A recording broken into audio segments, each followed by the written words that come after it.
L'agriculture biologique, c'est un système de production agricole basé sur le respect du vivant et des cycles naturels, qui gère de façon globale la production en favorisant l'agrosystème, mais aussi la biodiversité, les activités biologiques des sols et les cycles biologiques. Pour atteindre ces objectifs, les agriculteurs biologiques s'interdisent et excluent réglementairement l'usage d'engrais et de pesticides de synthèse, ainsi que d'organismes génétiquement modifiés. Les agriculteurs qui pratiquent ce type d'agriculture misent, par exemple, sur la rotation des cultures, l'engrais vert, le compostage, la lutte biologique, l'utilisation des produits naturels, comme le purin d'ortie, par exemple, et le cerclage mécanique pour maintenir la productivité des sols et le contrôle des maladies et des parasites. Qu'est-ce qu'un OGM? Un organisme génétiquement modifié. Un organisme génétiquement modifié est un organisme vivant dont le patrimoine génétique a été modifié par l'homme, selon les définitions. Ces modifications sont issues soit du génie génétique, soit du génie génétique et de la sélection artificielle. La transgénèse permet alors l'insertion d'un ou de plusieurs nouveaux gènes dans le génome d'un organisme. Un organisme transgénique, terme qui désigne les organismes qui contiennent dans leur génome des gènes étrangers, est donc un organisme génétiquement modifié. L'évaluation des risques environnementaux et sanitaires relatifs à la dissémination de GM dans l'environnement et à leur utilisation dans l'alimentation fait l'objet d'ailleurs d'études aux résultats divergents. Le Conseil international pour la science indiquait par exemple en 2003 que les OGM commercialisés ne sont pas dangereux pour la santé humaine. Par contre, une étude récente qui date de cette année, 2011, indique que la consommation de céréales ou protéagineux, OGM, pourrait provoquer des problèmes de reins, et même des foies, chez les mammifères. De plus, les comités de recherche et d'information indépendantes estiment que les études auxquelles les organismes d'accréditation font référence sont insuffisantes et que dans le domaine des cultures en plein champ, par exemple, les précautions prises ne permettent pas d'éviter la pollution génétique de l'environnement. L'agroforesterie consiste à implanter des rangées d'arbres dans des parcelles dédiées, par exemple, à la production agricole animale. On parle là de sylvo-pastoralisme ou végétal, agro-sylviculture, pour des cultures annuelles comme pérennes. Cela dans le but, bien sûr, de diversifier l'activité agricole, développer la vie des sols, réduire la pollution des eaux et l'érosion, lutter contre l'effet de serre et accroître la biodiversité. Il s'agit aussi de produire du bois de qualité, ce qui est facilité par la faible densité de leur plantation.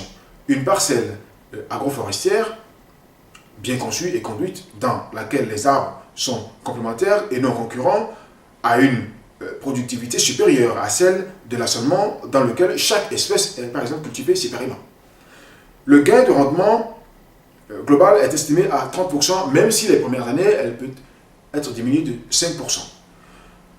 Le greenwashing, l'éco-blanchiment, on dirait, ou le blanchiment écologique, c'est un procédé de marketing utilisé par une organisation, entreprise ou gouvernement, ou même une ONG, dans le but de donner à l'opinion publique une image écologique responsable, alors que plus d'argent a été investi en publicité dite verte que pour de réelles actions en faveur de l'environnement.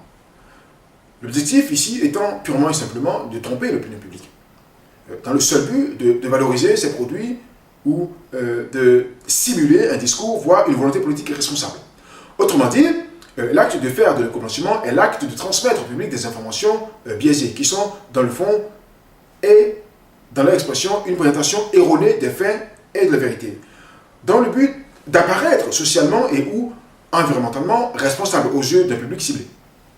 C'est un système de communication vaste et complexe destiné à faire passer une mauvaise données ou informations pour une bonne.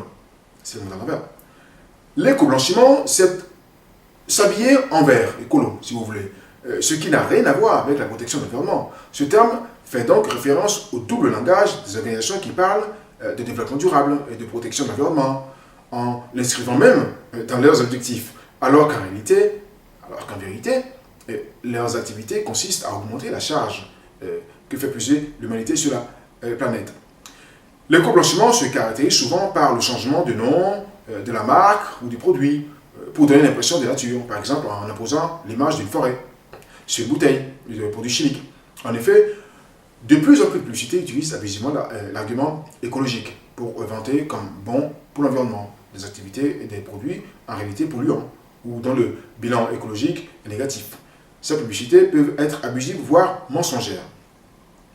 L'indice de développement humain, IDH, ou l'indice est aussi maintenant, pour les pays pauvres, dit-on, l'indice de pauvreté, attention, multidimensionnel, IPM.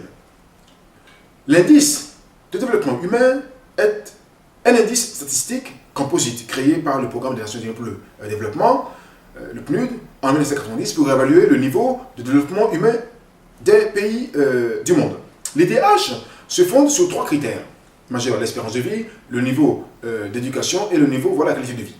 Mais pour aller plus loin, aujourd'hui, cet indice semble inapproprié pour une très grande majorité d'êtres humains, au point qu'on en parle depuis 2010, de l'indice de pauvreté multidimensionnel, qui est un indice statistique qui évalue la pauvreté, mais alors uniquement dans les pays en développement. Cet indicateur a été créé par un département de l'Université d'Oxford en 2010 et a d'ailleurs été utilisé par le Programme des Nations Unies pour le développement dans son rapport d'octobre 2010. La mesure de la pauvreté est le plus souvent basée sur un seul critère essentiel, c'est-à-dire le revenu. Par exemple, le seuil de pauvreté, 1,25 $ par jour.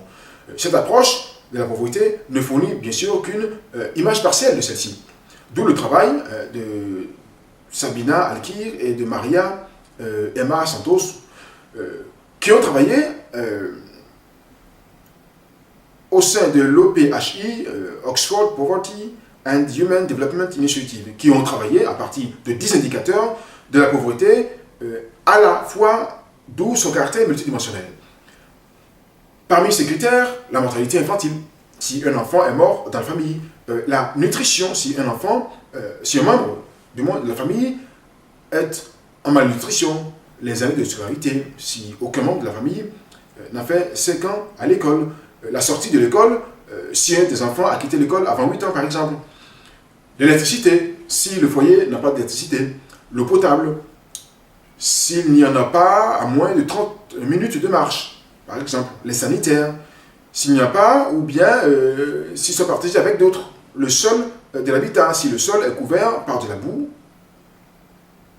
du sable ou du fumier. Le combustible utilisé pour cuisiner, si c'est du bois, du charbon, du bois ou de la bouse.